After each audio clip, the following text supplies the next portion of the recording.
আচ্ছা, আমরা 7 পর্যন্ত কিন্তু ক্লিয়ার করে ফেলছি। এখন 8 দেখি কি বলছে। 8 বলছে উপাত্ত বলতে কি বোঝায় তা উদাহরণের মাধ্যমে লিখো। আচ্ছা, আমরা এই প্রশ্নের উত্তরটাও দেখে ফেলি। সংখ্যা ভিত্তিক কোনো তথ্য বা ঘটনাকে পরিসংখ্যান বলে, আর সংখ্যা দ্বারা প্রকাশিত যে কোনো তথ্যই পরিসংখ্যানের উপাত্ত। সংখ্যা ভিত্তিক কোনো তথ্য বা ঘটনাকে কি বলে? পরিসংখ্যান বলে। যেমন আমরা বেসিকে দেখছিলাম নবম শ্রেণীর 10 জন শিক্ষার্থীদের গণিতের প্রাপ্ত নম্বর দেন, এটা তো একটা ঘটনা ছিল। তারপর ওই ঘটনাকে তথ্য আকারে উপস্থাপন করা হয়েছে, বা কি বলে উপাত্ত আকারে উপস্থাপন করা হয়েছে। যেমন নাম্বারগুলো, গণিতের প্রাপ্ত নম্বরগুলো কিন্তু বসানো হয়েছে, তো দুইটার সমন্বয়ে কি হয়েছে, একটা পরিসংখ্যান হয়েছে। তো এটাই বলছে আমাদের। তো প্রশ্নে বলছে উপাত্ত কাকে বলে জাস্ট, কিন্তু উপাত্ত ব্যাখ্যা করার জন্য অবশ্যই পরিসংখ্যানটা কাকে বলে সেটা আনতে হবে। তো পরিসংখ্যান তো বুঝলাম, আর সংখ্যা দ্বারা প্রকাশিত যে কোনো তথ্যটাই পরিসংখ্যানের উপাত্ত। তো আমরা তো জানি উপাত্ত কোনটা, সংখ্যার মাধ্যমে যেগুলো প্রকাশ করে ওইটাই, আর এখানে ওইটাই কিন্তু বোঝানো হয়েছে। আর এক্সাম্পল দেখো, সপ্তম শ্রেণীর 10 জন শিক্ষার্থীর গণিতের প্রাপ্ত নম্বর এই যে, এখানে সংখ্যা দ্বারা নির্দেশিত নম্বরগুলো হলো পরিসংখ্যানের উপাত্ত। এই যে এই সংখ্যাগুলোই হলো পরিসংখ্যানের উপাত্ত। 9 নম্বর প্রশ্নটা হচ্ছে এটা, উপাত্ত কত প্রকার? প্রত্যেক প্রকারের উপাত্ত কিভাবে সংগ্রহ করা হয় এবং প্রত্যেক প্রকার উপাত্ত সংগ্রহের সুবিধা অসুবিধা লিখো। তো এখানে কিন্তু এর অ্যান্সারটা দেওয়া আছে, ওকে, তোমরা অ্যান্সারটা দেখে নাও। আর আমি কিন্তু তোমাদের বেসিক যখন বুঝাইছি তখন এইগুলো নিয়ে আলোচনা করছিলাম, তো তোমরা জাস্ট দেখে নাও। আর তোমাদের এই পিডিএফটা দেওয়া হবে গ্রুপে পিডিএফটা পেয়ে যাবা, তো প্রবলেম হওয়ার কোনো বিষয় না। দেন 10 নাম্বারটা দেখো কি বলছে। 10 নাম্বার আমাদের প্রশ্নে কি বলছে, আমরা প্রশ্নটা দেখে নিই প্রথমে। প্রশ্নে বলছে অবিন্যস্ত উপাত্ত কি, উদাহরণ দাও। তো আমাদের অবিন্যস্ত উপাত্ত কি সেটা বলতে হবে, দেন আমাদের উদাহরণ দিতে হবে। এই যে দেখো, যে উপাত্তগুলো এলোমেলো ভাবে থাকে, অর্থাৎ সাজানো গোছানো থাকে না, তখন তাকে কি বলে? অবিন্যস্ত উপাত্ত বলে। যেমন 65-র পর 70 আসছে, এরপর আবার 55 আসছে, দেন 86 আসছে, 60 আসছে, তো এগুলা এলোমেলো ভাবে আছে, এগুলা হচ্ছে অবিন্যস্ত উপাত্ত। ওকে, আচ্ছা। তারপর গ নাম্বার প্রশ্নে আমাদের কি বলছে সেটা এখন দেখব। গ নাম্বার প্রশ্নে বলছে একটি অবিন্যস্ত উপাত্ত লিখো, মানের ক্রমানুসারে সাজিয়ে বিন্যস্ত উপাত্তের রূপান্তর করো। আমাদের প্রথমে একটা অবিন্যস্ত উপাত্ত, এরকম অবিন্যস্ত একটা উপাত্ত লিখতে হবে, দেন ক্রমানুসারে সাজাতে হবে, ছোট থেকে বড় অনুসারে সাজায়া আমাদের এটাকে বিন্যস্ত করতে হবে, মানে সাজানো গোছানো যেন থাকে। আচ্ছা, এই যে দেখো, একটি অবিন্যস্ত উপাত্ত লিখো, মানের ক্রমানুসারে সাজিয়ে বিন্যস্ত উপাত্তে রূপান্তর করো। দেখো, নিচে একটি অবিন্যস্ত উপাত্ত দেওয়া হলো, এগুলো কোনো এক পরীক্ষায় সপ্তম শ্রেণীর অধ্যয়নরত 34 জন শিক্ষার্থীর প্রাপ্ত নম্বর। এখানে দেখো এলোমেলো ভাবে 34টা উপাত্ত নেওয়া হয়েছে, এলোমেলো ভাবে, ঠিক আছে। নেওয়ার পর আমরা কি করছি, এটাকে অধক্রম অনুসারে সাজিয়েছি, অধক্রম অনুসারে সাজিয়েছি, অর্থাৎ বড় থেকে ছোট অনুসারে সাজাইছি। আমাদের কিন্তু প্রশ্নে বলছে না যে অধক্রম অনুসারে সাজাও বা ঊর্ধ্বক্রম অনুসারে সাজাও, আমাদের এরকমটা বলে নাই, কিন্তু আমরা অধক্রম অনুসারে সাজাইছি, বড় থেকে ছোট অনুসারে সাজাইছি। তুমি ইচ্ছে করলে ছোট থেকে বড় অনুসারে সাজাতে পারো, এক্ষেত্রে কোনো প্রবলেম নাই, ঠিক আছে। তো এই যে দেখো 100, এটা হচ্ছে সবচেয়ে বড়, দেন 98 দুইবার আছে, যতবারই থাকুক না কেন সবগুলাই আমাদের নিতে হবে। দেন 95, 94, 93, তারপর 90 দুইবার আছে, এভাবে আমরা বড় থেকে ছোট অনুসারে দেখছো সাজাইছি মাত্র। এভাবে সাজানো উপাত্ত সমূহকে বিন্যস্ত উপাত্ত বলে।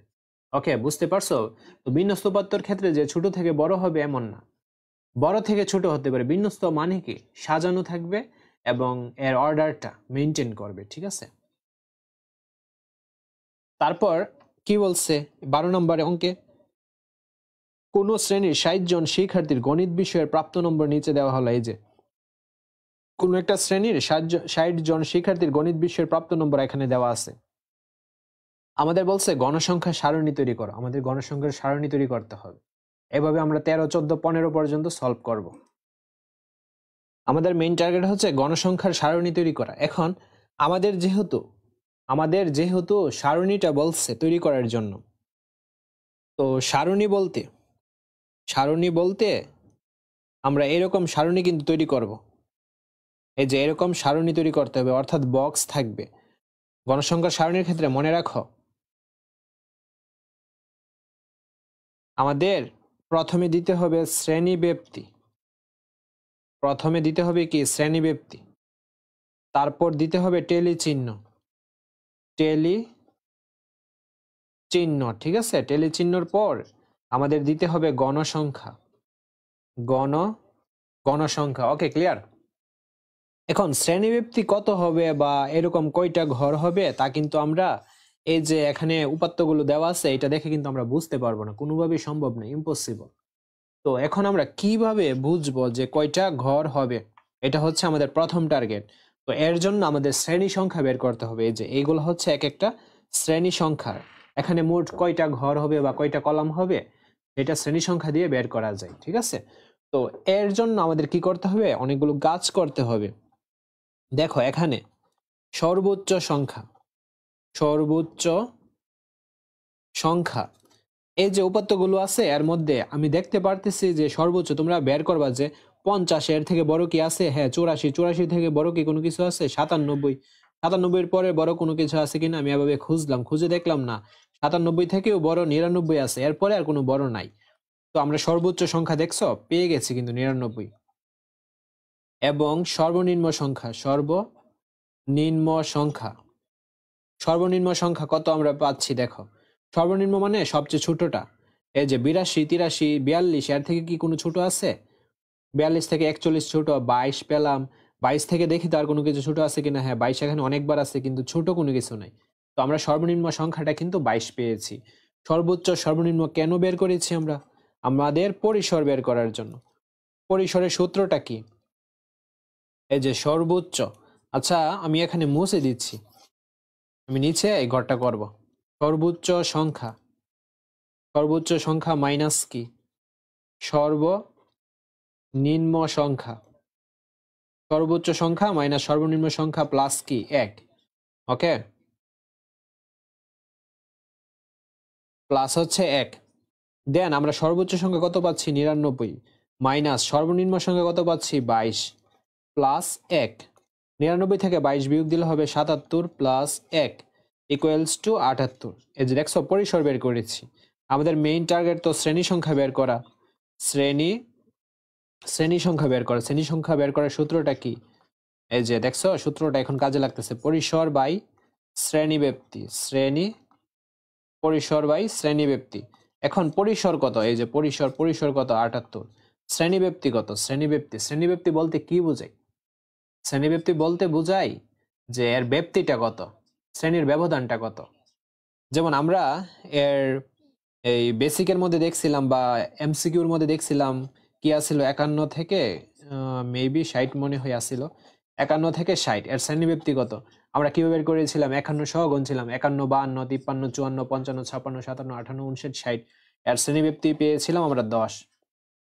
কিন্তু এখানে তো এরকম 51 থেকে 60 এরকম শ্রেণীব্যাপ্তি দেওয়া না, এখানে জাস্ট কতগুলো উপাত্ত দেওয়া আছে। তো আমরা এখন কি করব? আমরা তখন এই ক্ষেত্রে আমাদের প্রশ্নে দেওয়া থাকবে যে শ্রেণীব্যাপ্তি তুমি 5 ধরো অথবা 10 ধরো।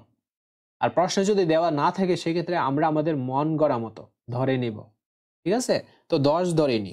10 ধরে নিলে এখন তোমাদের প্রশ্ন আসতে পারে কেন 10 ধরলেন, 5 ধরলেন না কেন, 10 কেনই বা ধরতে হবে? হ্যাঁ তোমাদের এরকম প্রশ্ন থাকতে পারে। আচ্ছা এই প্রশ্নটাও আমি তোমাদের সলভ করে দিচ্ছি। দেখো 10 দ্বারা যদি 78কে ভাগ করা হয় তাহলে অ্যান্সারটা পাবো 7.8।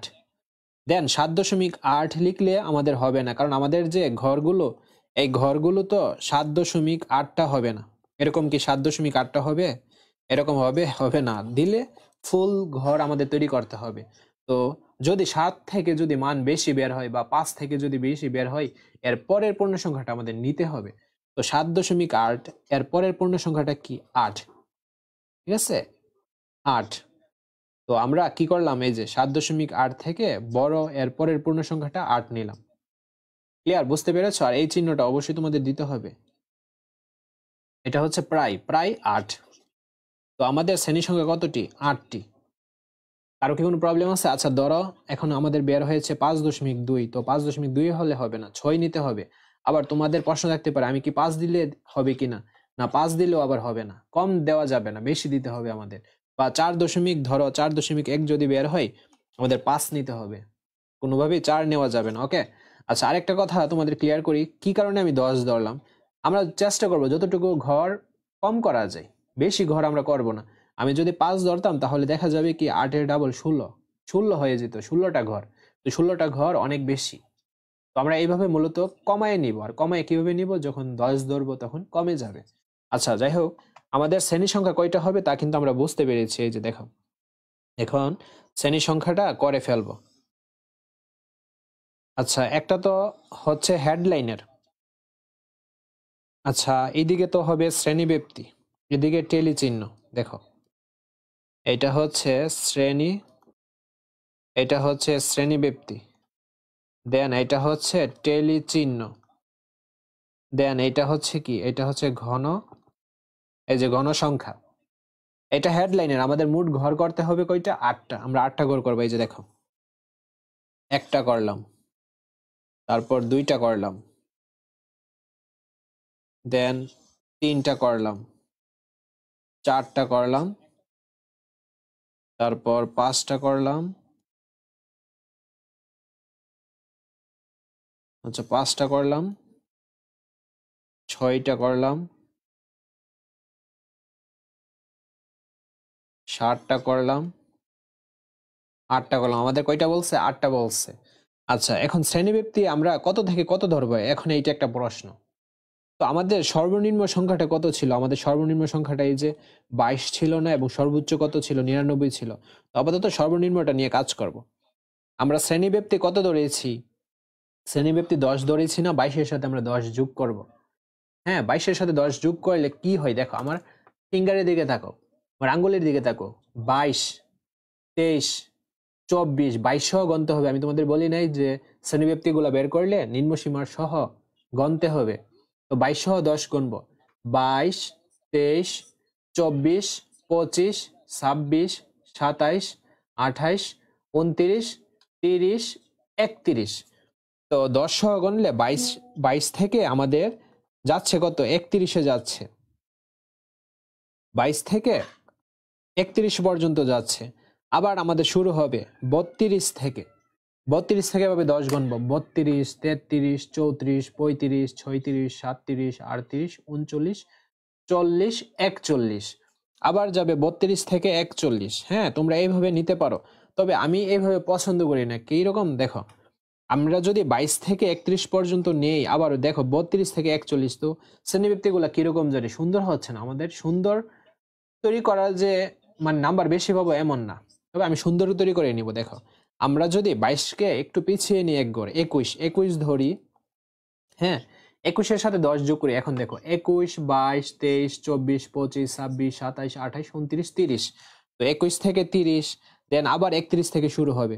31 সহ গণ, 31, 32, 33, 34, 35, 36, 37, 38, 39, 40। দেখছো, 31 থেকে 40 হচ্ছে এভাবে। এরপরেরটা কিন্তু আমরা বুঝতে পারতেছি, এরপরেরটা আমরা বুঝতে পারতেছি যে 41 থেকে 50 হবে। তো এইভাবে করলে সুন্দর হয় বিষয়টা। আর তো কেউ যদি এভাবে করে, যেমন এখানে 22 আছে, 22 থেকেই শুরু করতে হবে, করো, প্রবলেম নেই। তবে 22-এর উপরে যাওয়া যাবে না। আমি যদি 23 ধরি, 23 থেকে যদি 10 গুনি, তাহলে আমাদের যে উপাত্তের মধ্যে 22 আছে এটা কিন্তু মিসিং হয়ে যাবে। আমাদের কম ধরতে হবে, বেশি ধরা যাবে না। ঠিক আছে, এখন শ্রেণীব্যক্তিটা আমি ধরতেছি 21 থেকে। 21 থেকে 10 গুনলে 30 হয়। তারপর আবার 31 থেকে 10 গুনলে 40 হয়। এভাবে দেখছো, জিনিসটা কিন্তু একটু সুন্দর দেখাচ্ছে। তারপর আবার ধরবো 41 থেকে 50, দেন 51 থেকে 60, 61 থেকে 70, 71 থেকে 80, 81 থেকে 90, 91 থেকে 100। ওকে, আচ্ছা, আমাদের এখন আরেকটা কাজ হচ্ছে 21 থেকে 30 এর মধ্যে কয়টা উপাত্ত আছে সেটা বের করা। আমরা এখন এইটাই বের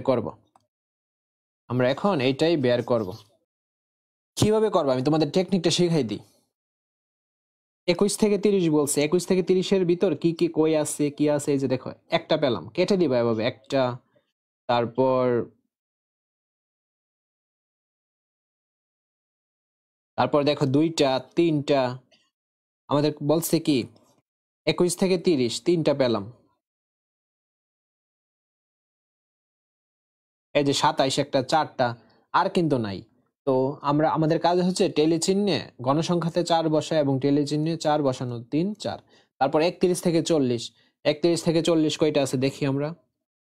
এই যে এভাবে খুঁজে বের করবে 31 থেকে 40 কোথায় আছে। এই যে দেখো এখানে আছে একটা, কেটে দিবা একটা, দেন 31 থেকে 40 আর কোথায় আছে, এই যে এখানে একটা আছে, দুইটা, জাস্ট দুইটাই আর নাই। তো 31 থেকে 40-এর মধ্যে দুইটা, দেন 41 থেকে 50-এর মধ্যে কয়টা আছে? আচ্ছা, 41 থেকে 50, এই যে একটা, দুইটা, তিনটা, চারটা, পাঁচটা, ছয়টা, সাতটা, আটটা, নয়টা, 10টা, তারপর 11টা। এই যে দেখছো 11টা, এভাবে বের করবা, এভাবে তোমরা মূলত কাজটা করবা।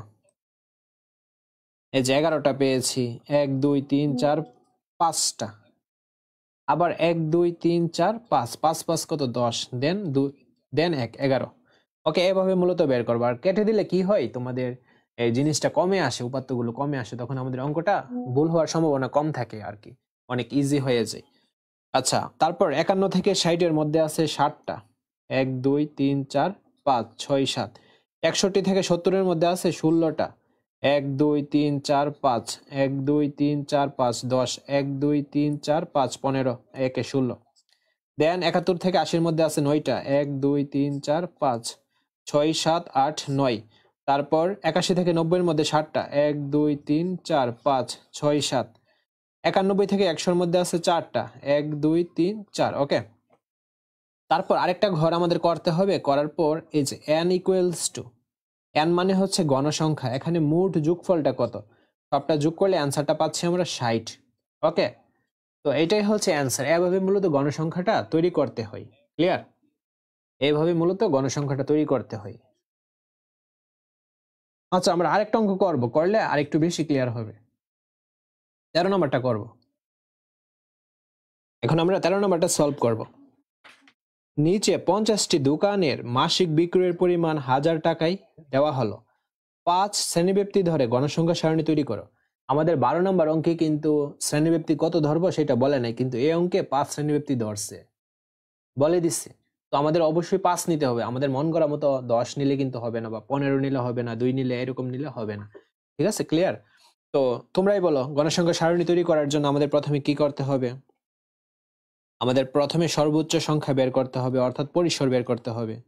আচ্ছা, ব্ল্যাক পেন দিয়ে লিখতেছি, সর্বোচ্চ সংখ্যা। সর্বোচ্চ সংখ্যা দেখো, সর্বোচ্চ সংখ্যা আমি এখানে খুঁজলাম, খুঁজে বের করলাম যে সর্বোচ্চ সংখ্যা 178, এবং সর্বনিম্ন সর্বনিম্ন সংখ্যা, সর্বনিম্ন সংখ্যা কত আমি খুঁজে বের করলাম 130। তো আমাদের পরিসর বের করতে হবে। পরিসর হচ্ছে সর্বোচ্চ, সূত্রটা কি, সর্বোচ্চ সংখ্যা, সর্বোচ্চ সংখ্যা মাইনাস সর্বনিম্ন সংখ্যা, সর্বোচ্চ সংখ্যা মাইনাস সর্বনিম্ন সংখ্যা যোগ 1। এখন আমরা সর্বোচ্চ সংখ্যা পাচ্ছি 178, সর্বনিম্ন সংখ্যা পাচ্ছি 130, এবং 1 যোগ করব। তো 178 থেকে 130 বাদ দিলে হবে 48 যোগ 1, 49। 49টা হচ্ছে পরিসর। ঠিক আছে? তারপর আমাদের কি করতে হবে? আমাদের শ্রেণী সংখ্যা, আমাদের শ্রেণী সংখ্যা বের করতে হবে। আমাদের শ্রেণী সংখ্যার ক্ষেত্রে কি করতে হবে? পরিসরকে, আচ্ছা আমি সূত্রটা লিখে দিচ্ছি, শ্রেণী সংখ্যার সূত্রটা প্রথমে লিখি। আচ্ছা, শ্রেণী সংখ্যা সূত্রটা হচ্ছে পরিসর, পরিসরকে শ্রেণীব্যাপ্তি দিয়ে ভাগ করা, শ্রেণীব্যাপ্তি দিয়ে ভাগ করা। তো আমাদের পরিসর কত বের হয়েছে? 49, আর শ্রেণীব্যাপ্তি প্রশ্নে দেওয়া আছে কত? 5। 49কে 5 দ্বারা ভাগ করলে অ্যান্সারটা পাবো 9.8। তো 9.8 তো নেওয়া যাবে না, আমাদের কি নিতে হবে? 9.8-এর বড়টা কি? বড় পূর্ণ সংখ্যাটা 10, আমাদের 10 নিতে হবে। ঠিক আছে? আর এই চিহ্নটা অবশ্যই তোমাদের দিতে হবে, এই চিহ্নটা। তো আমাদের এখন আমরা ক্লিয়ার হইলাম, শ্রেণী সংখ্যা হবে কয়টা? 10টা। ওকে, আমরা 10টা ঘর আগে তৈরি করি।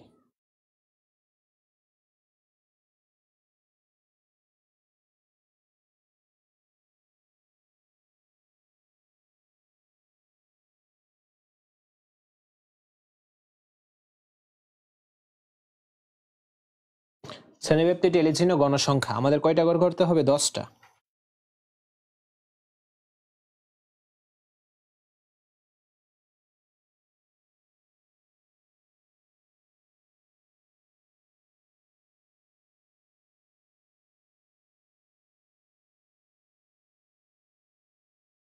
ঠিক আছে, আমরা দেখো 10টা গড় আমরা কিন্তু তৈরি করলাম।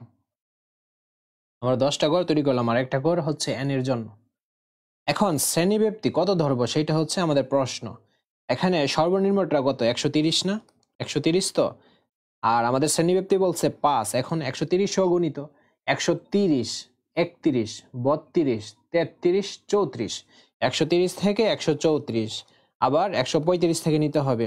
135 থেকে 5 গুণি 135, 36, 37, 38, 39।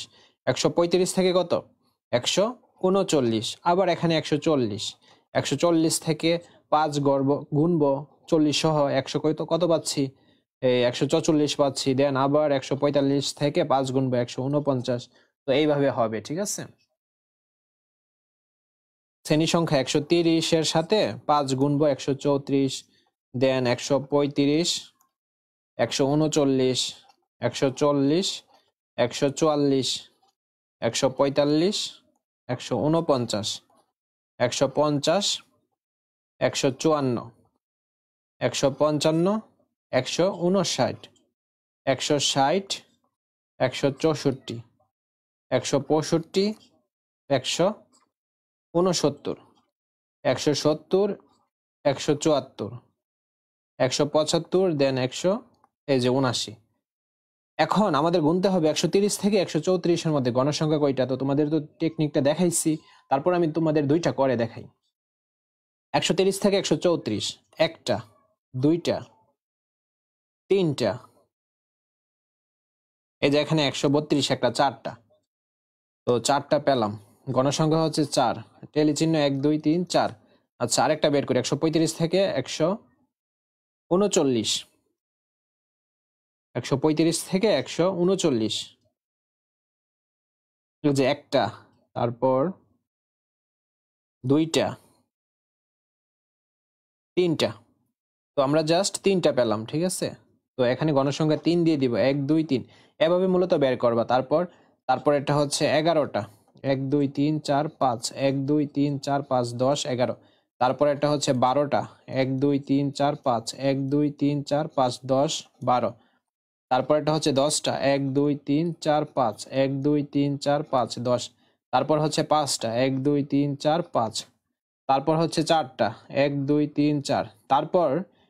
তারপর একটা হচ্ছে শূন্য, কোনো উপাত্ত নাই আমাদের। এরপর একটা শূন্য, কোনো উপাত্ত নাই। এরপর একটা পাচ্ছি আমরা 1, ঠিক আছে। আর এখানে একটা দিয়ে দিবা।